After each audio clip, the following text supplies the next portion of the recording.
تعالوا خلونا نرجع سنة بالزمن لورا وخلونا نشوف العالم على دور بشار الأسد شو كان سقف طموحه وأحلامه. كل الناس ما في أكلة ما بتعتاز للبصل، كيلو ما بكفي. بتكون أكثر يعني؟ طبعا 2 كيلو في الجمعة معقول. 2 كيلو بالأسبوع معقولة يعني.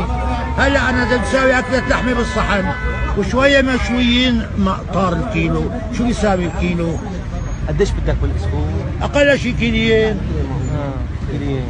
أقل شي كيلين يعني كيلو، وهلا عندنا واقفين ساعة وربع وعم يفوتوا من دون دور. تفرج. كيلوين بصل بالجمعة كان سقف طموح الشعب السوري على دور بشار الأسد. كيلوين. وبجيك واحد راسه مربع بقول لك الحكومة الجديدة ايش قدمت لنا ب6 اشهر، ايش ساوت لنا ب6 اشهر.